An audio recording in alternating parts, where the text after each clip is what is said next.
আপুনি বাৰু বিশ্বাস কৰেনে যে গুৱাহাটীৰ মাজতে যে এনেকুৱা এখন ধুনীয়া ঠাই আছে য'ত আহিলে মনটো একেবাৰে শান্ত হৈ যায়। গুৱাহাটীৰ কোলাহলৰ মাজত যদি অলপ শান্তি বিচাৰে তেতিয়াহ'লে এই ঠাইখন আপোনাৰ বাবে হ'ব একেবাৰে পাৰফেক্ট ঠাই। এই যে চাওক ব্ৰহ্মপুত্ৰৰ কি মনোমোহা দৃশ্য, একদম মন জয় কৰি যায়। সঁচাই কৈছোঁ, আজি মই আহিছোঁ বেলি ভিউলৈ। বলকচোন চাওঁ এই বেলি ভিউ কিহৰ কাৰণে বিশেষ, বলক।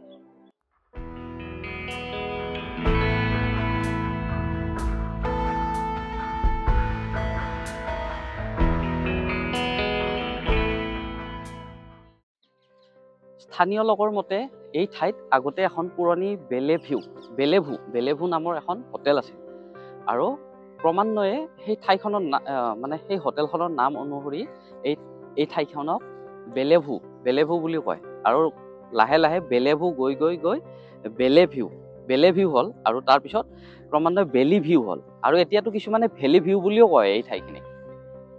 আমি কেতিয়াবা ধুনীয়া ঠাই বা সুশান্তি বিচাৰি আমি বহুত দূৰলৈ গুচি যাওঁ, বাহিৰা ৰাজ্যলৈ গুচি যাওঁ।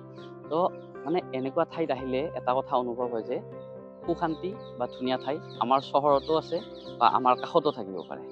তো ইয়াত আহিলে সেইটো কথা অনুভৱ কৰিব পাৰে। তো ইয়াৰ গোটেই ভিউটো একবাৰ মই 360 গোটেই চিনেমেটিক টাইপত দেখুৱাই আছোঁ ৰ'ব।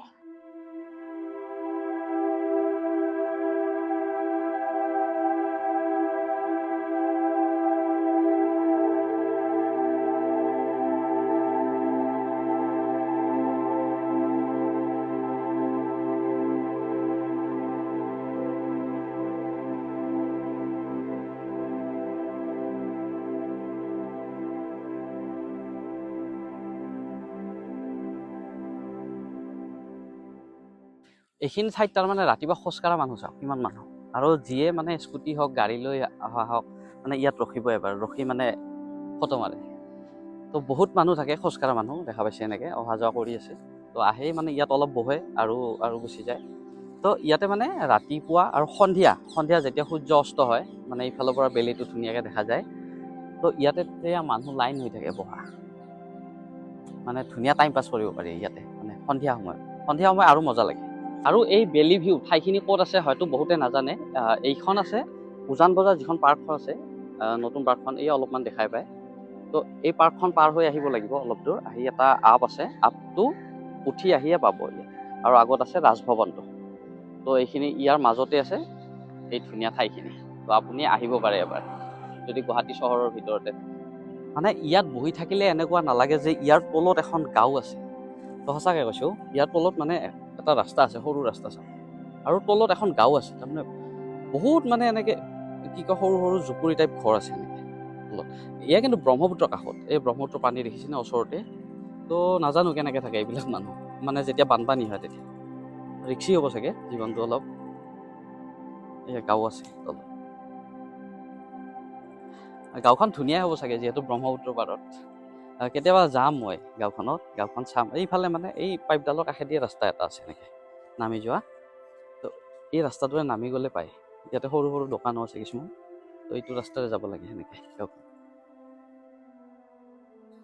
তো ইমান দূৰ আহিছোঁ যেতিয়া ইয়াতো এবাৰ সোমাই যাওঁ নাই কি কয়। তো এইখিনি আহিছোঁ যেতিয়া ভাবিছোঁ উজান বজাৰ নতুন পাৰ্কখনতো সোমাই যাওঁ এবাৰ, কাৰণ উজান বজাৰ পাৰ্কখনৰ কাষতে ন। তো ইয়াত আহি ভাবিছোঁ এবাৰ গ্লাছৰ ফ্ল'ৰটোত উঠিম। তো ইয়াতে বেছি ডাঙৰ নহয় যদিও মানে কিবা এটা ভাইবছ আছে আৰু। তো এইখন হৈছে উজান বজাৰ পাৰ্কখনৰ এই গ্লাছ ফ্ল'ৰখন। ইয়াৰ কাষতে ব্ৰহ্মপুত্ৰ। এইখিনিত অলপ কিন্তু ভয় লাগে, এইখিনি জেগাত, কিন্তু এইফালে ভয় নালাগে। ব্ৰহ্মপুত্ৰত পানী এতিয়া বেছি হৈছে আৰু।